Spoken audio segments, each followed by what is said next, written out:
तो hello everyone, कैसे हैं आप लोग। माय नेम इज राम और आप लोग देख रहे हैं हमारे यूट्यूब चैनल बायो वाला राम। तो आज हम लोग बेसिकली बात करने वाले हैं बायो केमिस्ट्री के बारे में, जो कि बीएससी सेकेंड सेमेस्टर जो बायो ग्रुप के जितने भी स्टूडेंट हैं उन लोगों के लिए बहुत ज़्यादा ये हेल्पफुल होने वाला है वीडियो।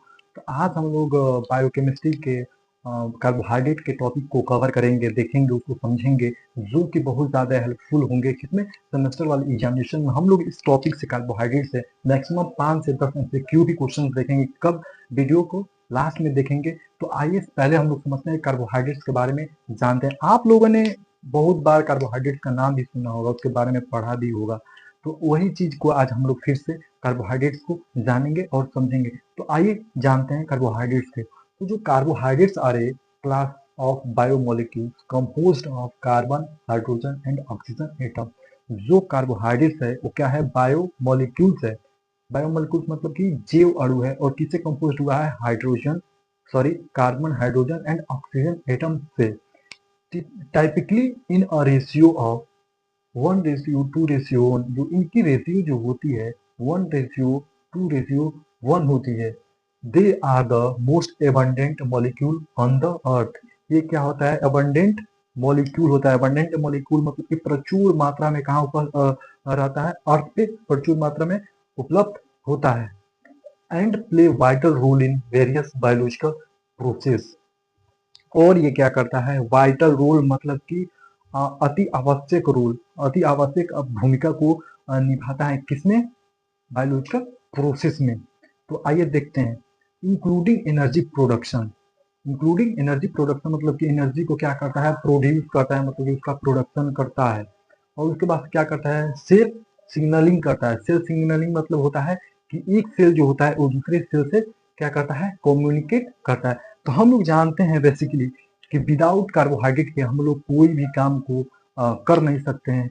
जब हम लोग के अंदर एनर्जी की कमी होती है तो हम लोगों की जो बॉडी है वो रेस्ट फेज में जाने लगती है, मतलब एकदम सुस्त सा फील होने लगता है। जो कार्बोहाइड्रेट्स होते हैं उनके पास एक मॉलिक्यूलर स्ट्रक्चर भी होता है जो कंटेन किए रहते हैं। एक हाइड्रोक्सी ग्रुप को कंटेन करता है और एक कार्बोनिल ग्रुप को कंटेन करता है। तो जो कार्बोनिल ग्रुप होता है उसका जो फार्मूला होता है, फार्मूला, तो वो होता है यार ब्रैकेट सी डबल वन ओ।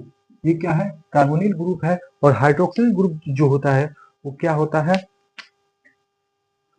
Bracket single bond O H.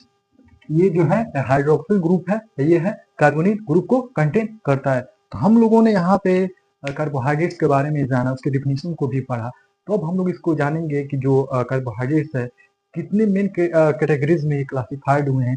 तो मेनली हम लोग अगर बात करें तो जो कार्बोहाइड्रेट्स होता है वो मेनली 4 कैटेगरीज में क्लासिफाइड हुए हैं। जो उसका पहला है वो है मोनोसेक्राइड्स, और जो दूसरा है वो है डाइसेक्राइड्स, और तीसरा है पॉलीसेक्राइड, और चौथा है ग्लाइको कॉन्जुगेट। तो हम लोग क्या करेंगे, एक एक करके इन चारों के बारे में जानेंगे, पढ़ेंगे।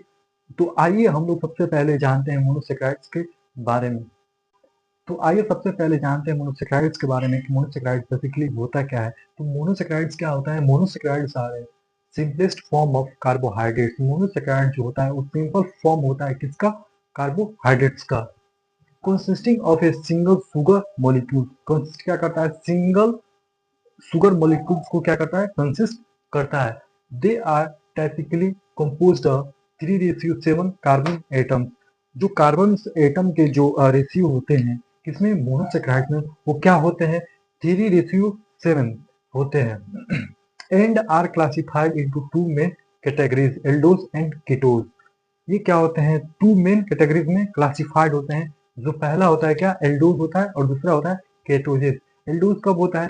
जब मोनोसेक्राइड मोनोसेक्राइड के जो एटम्स होते हैं जब कीटोन्स ग्रुप को, फंक्शनल ग्रुप को अपने साथ अगर कंटेन किए रहेंगे तो उसे हम लोग बोलेंगे एडोजेस। यदि मोनोसेक्राइड के जो एटम होते हैं अगर कीटोन के फंक्शनल ग्रुप को अपने साथ अटैच किए हैं या कंटेन किए हैं तो उसे बोलेंगे केटोजेस। उसका जो एग्जाम्पल है ग्लूकोज है, फ्रक्टोज है एंड ग्लैक्टोज है। ये जो ग्लूकोज है ये एक क्या है? प्राइमरी सोर्स ऑफ एनर्जी है। क्या है? प्राइमरी सोर्स ऑफ एनर्जी है। और जो क्या, जो फ्रक्टोज है ये क्या है? ये फ्रुक्टोज जो मिलता है हम लोग को बेसिकली फ्रूट से मिल जाता है और हनी से फ्रूट मतलब फल से, और हनी मतलब शहद से हम लोग को मिल जाते हैं। ग्लेक्टोज है, ग्लेक्टोज मतलब लेक्टोज से आप लोगों को समझ में आया, लेक्टोज मतलब जो लेक्टोज जो होता है वो क्या होता है, मिल्क शुगर, जो मिल्क में जो शुगर उपस्थित होते हैं उससे हम लोग को ग्लेक्टोज मिल जाता है। तो हम लोगों ने मोनोसेक्राइड्स के बारे में बात कर लिया है, तो अब हम लोग बात करेंगे बारे में, तो अब हम लोग जानेंगे डाइसेक्राइड्स के बारे में। तो डाइसेक्राइड जो होता है, डाई मतलब दो होता है, सेक्राइड मतलब कि शुगर होता है।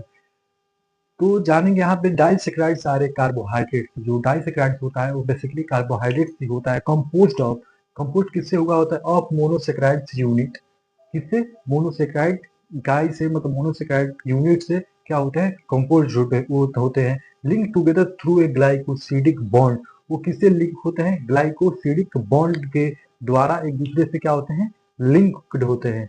They are formed by the condensation reaction between two monosaccharides, they are formed, वो कब फॉर्म करते हैं, जब कंडेंसेशन रिएक्शन होता है किसके बीच में, दो मोनो सेक्राइड्स के बीच में जब कंडेंसेशन रिएक्शन होते हैं तो ये क्या होते हैं, फॉर्म होते हैं, resulting in the loss of water molecules. जब कंडेंसेशन जब रिएक्शन होते हैं ना, तो उस टाइम क्या होता है, वाटर मॉलिक्यूल्स का क्या होता है, लॉस होता है। तो अगर हम लोग बात करें डाइसेक्राइड्स के एग्जाम्पल को के बारे में, तो डाइसेक्राइड्स के बेसिकली जो एग्जाम्पल है वो है सुक्रोज, ये है लेक्टोज और माल्टोज। जो सुक्रोज है वो क्या है, टेबल शुगर है, जो लेक्टोज है ये हम लोग बेसिकली किससे प्राप्त करते हैं, मिल्क से प्राप्त करते हैं। तो हम लोगों ने यहाँ पे पढ़ा मोनोसेक्राइड्स के बारे में और डाइसेक्राइड्स के बारे में। तो आगे फिर हम जो थर्ड है उसके बारे में पढ़ेंगे, पॉलीसेक्राइड्स के बारे में। तो बेसिकली अब हम लोग बात करेंगे पॉलीसेक्राइड्स के बारे में। तो पॉलीसेक्राइड्स नाम सुनते ही मन में एक ख्याल आता है, क्या पॉली, पॉली मतलब बहुत ज्यादा, और सेक्राइड्स मतलब होती है चेन, मतलब शुगर, जो शुगर से वो क्या है, लार्ज अमाउंट में ज्यादा संख्या में क्या हुआ है, एक दूसरे से जुड़ा हुआ है, इसलिए इसका नाम पड़ा है पॉलीसेक्राइड्स। तो आइए जानते हैं पॉलीसेक्राइड्स के बारे में। तो पॉलीसेक्राइड्स क्या है, polysaccharides are a complex carbohydrate. जो पॉलीसेक्राइड्स है वो क्या है, एक जटिल कार्बोहाइड्रेट है। क्यों जटिल कार्बोहाइड्रेट है, क्योंकि composed of multiple monosaccharides unit link together through a glycosidic bond. क्या होता है ये, मल्टीपल, मतलब जो मल्टीपल मोनोसेक्राइड होते हैं एक दूसरे से क्या होते हैं, जुड़े होते हैं, किससे जुड़े होते हैं, ग्लाइकोसिडिक बॉन्ड के द्वारा एक दूसरे से जुड़े होते हैं। इसलिए क्या होता है ये कि कॉम्प्लेक्स मतलब कि जटिल कार्बोहाइड्रेट होता है। हम मान लेते हैं क्या कि हमारे साथ अगर बहुत ज्यादा लोगों की सपोर्ट हो तो हम ऐसे ही बहुत ज्यादा क्या होंगे, सपोर्टेबल होंगे और मजबूती होगी मेरे पास। तो उसके बाद से क्या होता है, they are formed by the condensation reaction between between multiple monosaccharides. ये क्या होते हैं, फॉर्म्ड कैसे होते हैं, कैसे बनते हैं, कंडेंसेशन रिएक्शन के द्वारा ये क्या होता है, फॉर्म होते हैं। मतलब कि किसके कंडेंसेशन रिएक्शन होते हैं, मोनोसेक्राइड्स, तो बहुत ज्यादा मोनोसेक्राइड्स होते हैं तो क्या होते हैं, उन लोगों के बीच में क्या होती है, एक कंडेंसेशन रिएक्शन होती है जिसके द्वारा पॉलीसेक्राइड्स बनते हैं। इस दरमियान में क्या होता है, resulting in the loss of water molecule. जब कंडेंसेशन सब रिएक्शन होता है, जब मोनोसेक्राइड सब आपस में क्या करते हैं, एक कंडेंसेशन रिएक्शन करते हैं, तो क्या होता है, लॉस ऑफ वाटर मॉलिक्यूल्स, मतलब कि जो वाटर मॉलिक्यूल्स जो होते हैं उन क्या होती है, हानि होती है। तो अगर इसकी बात करें तो इसका जो एग्जाम्पल है वो स्टार्च है, सेल्यूलोज है, ग्लाइकोजन है। अगर इसके बायोलॉजिकल इंपॉर्टेंस की बात करें तो ये क्या करता है, पॉलीसेक्राइड एनर्जी को स्टोर करता है इन द प्लांट और एनिमल सेल में, क्या करता है ये एनर्जी को स्टोर करता है। और जो पॉलीसेक्राइड्स है वो क्या करता है, प्रोवाइड ए प्रोटेक्टिव लेयर, क्या करता है, एक प्रोटेक्टिव लेयर भी प्रोवाइड करता है। किसको, प्रोटेक्टिव लेयर क्या होता है, चिटिन होता है, जो किसको प्रोवाइड करता है, इंसेक्ट को, और क्या कुछ क्रस्टेशियन जो होते हैं उनको क्या करता है, प्रोटेक्टिव लेयर प्रोवाइड कराता है। उस प्रोटेक्टिव लेयर को क्या बोलते हैं, चिटिन बोलते हैं। तो हम लोगों ने यहाँ बेसिकली देखा पॉलीसेक्राइड्स को। अब हम लोग बात करेंगे किसके बारे में, ग्लाइको कॉन्जुगेट्स के बारे में। तो अब हम लोग बात करने वाले हैं ग्लाइको कॉन्जुगेट्स के बारे में, जो कि ग्लाइको जो कॉन्जुगेट्स है ना ये बहुत ज्यादा भी इंपॉर्टेंट है। तो आइए जानते हैं ग्लाइको कॉन्जुगेट्स के बारे में। तो ग्लाइको कॉन्जुगेट्स आर बायोमोलिक्यूल्स। जो ग्लाइको कॉन्जुगेट्स होते हैं वो क्या होते हैं, जैव अणु होते हैं, और क्या होते हैं, कंपोज्ड ऑफ कार्बोहाइड्रेट मतलब कि glycan, covalently link to protein मतलब ग्लाइको प्रोटीन से, या लिपिड मतलब कि ग्लाइकोलिपिड, ये क्या होते हैं, कंपोज किससे होते हैं, ग्लाइकिन से, यानी या ग्लाइकोप्रोटीन या लिपिड, मतलब कि ग्लाइकोलिपिड से क्या होते हैं, कंपोज होते हैं। और ये क्या करते हैं, they play crucial role in various biological process. ये क्रूशियल रोल मतलब कि सबसे महत्वपूर्ण अपने रोल को निभाते हैं किसमें, बायोलॉजिकल प्रोसेस में, इंक्लूडिंग सेल सिग्नलिंग और इम्यून सिस्टम में। मतलब कि जब सेल सिग्नलिंग होता है और इम्यून सिस्टम में ये क्या करते हैं, अपना बायोलॉजिकल प्रोसेस को निभाते हैं, यानी कि सबसे वाइटल रोल को निभाते हैं। तो यही अगर हम लोग इसकी बात करें किसके बारे में, एग्जाम्पल के बारे में, तो इसका जो एग्जाम्पल है इम्यूनोग्लोबिन्स है और हार्मोन्स है।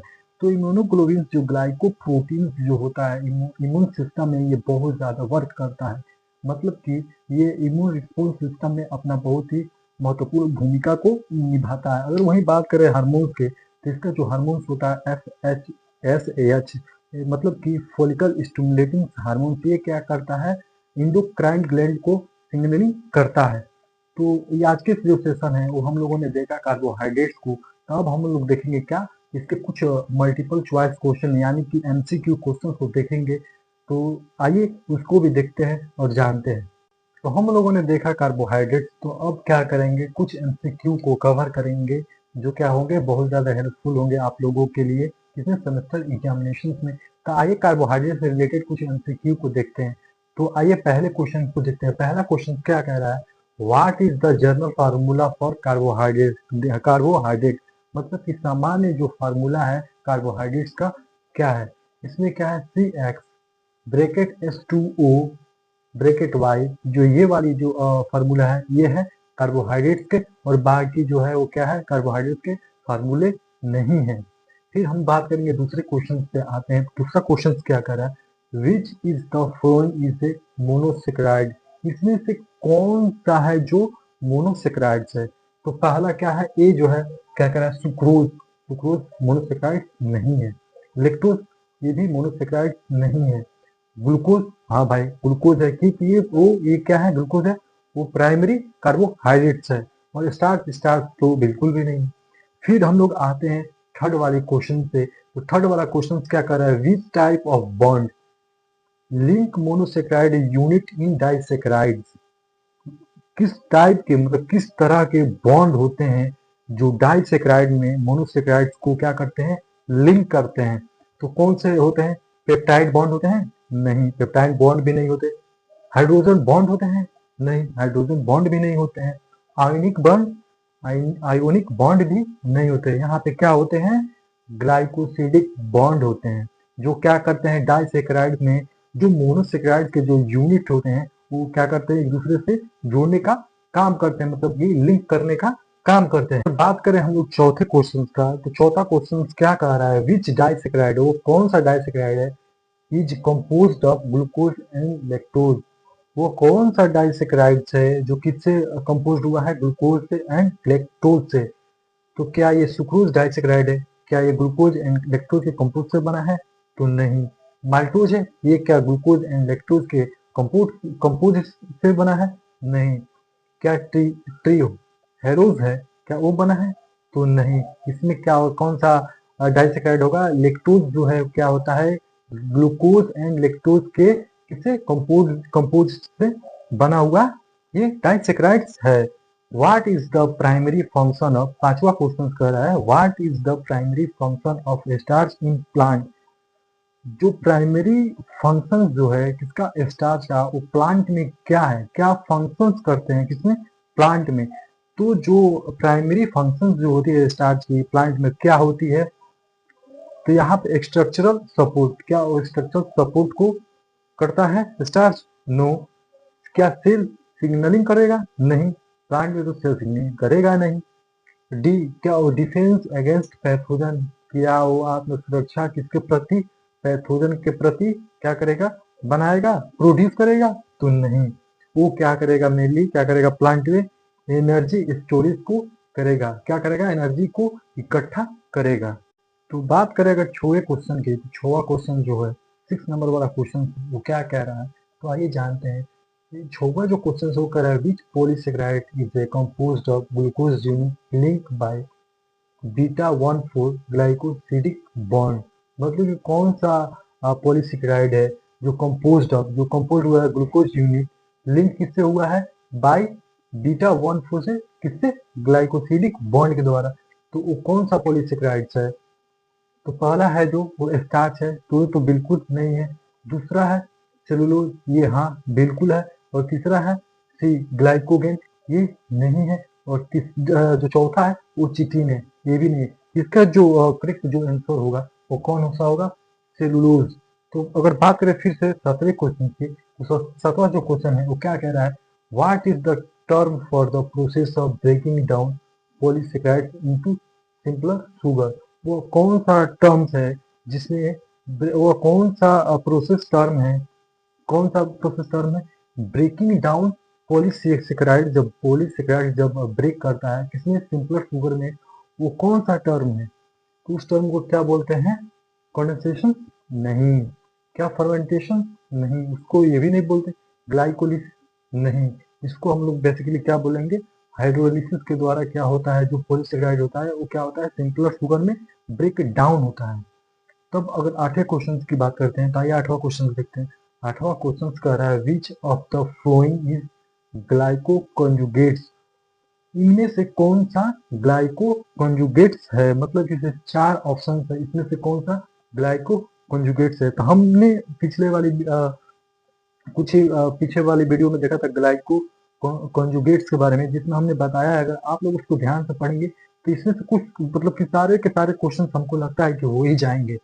तो इसमें क्या कर रहा है? Which of the following is glyco conjugates? इसमें से कौन जो है वो ग्लाइको कंजुगेट्स है? पहला है ग्लाइकोजेन, ये भी नहीं है। स्टार्च, ये भी नहीं है। चौथा क्या है? सेलुलोज, तो ये भी ग्लाइको कंजुगेट्स नहीं है। उसमें से क्या है? इम्यूनोग्लोबिन जो है वो क्या है? ग्लाइको कंजुगेट्स है। 9वें क्वेश्चन की बात करें तो 9वां क्वेश्चन कह रहा है which is the function of glycoprotein in immune system? Glycoprotein का जो फंक्शन है इम्यून सिस्टम में वो क्या है? सेल सिग्नलिंग का है, तो हाँ भाई ये है। सेल एडेसेशन का भी है, हाँ ये भी सही है। एंटीबॉडी प्रोडक्शन, क्या एंटीबॉडी का भी प्रोडक्शन करता है? हाँ। यानी कि ये जो जितने ऑप्शन है ए बी सी, ये सारे के सारे बिल्कुल सही हैं। क्यों सही है? क्योंकि ग्लाइकोप्रोटीन जो इम्यून सिस्टम है ये सारे के सारे वर्क को करता है। तो आज के सेशन में हम लोगों ने क्या देखा? कार्बोहाइड्रेट को देखा, उसके पूरे क्लासिफिकेशंस को भी देखा, कार्बोहाइड्रेट को भी समझा, और उसमें से 9 एमसीक्यू क्वेश्चंस को भी देखा, जो कि बहुत ज़्यादा इंपॉर्टेंट होंगे किसमें? सेमेस्टर एग्जामिनेशन में। अगर आपको ये हमारी वीडियो अगर अच्छी लगी हो तो वीडियो को लाइक ज़रूर करें और इसको ज़्यादा से ज़्यादा शेयर भी करें और कमेंट भी करना ना भूलें। और अगर आप हमारे इस चैनल पे नए हैं तो चैनल को सब्सक्राइब जरूर करें। ऐसे ऐसे वीडियो आप लोगों को हमेशा देखने के लिए मिलेगा। हम पूरे कोशिश करेंगे कि आपको वीडियो हमेशा देते रहें। तो हमारे इस चैनल को सब्सक्राइब जरूर करें। तब तक के लिए थैंक यू।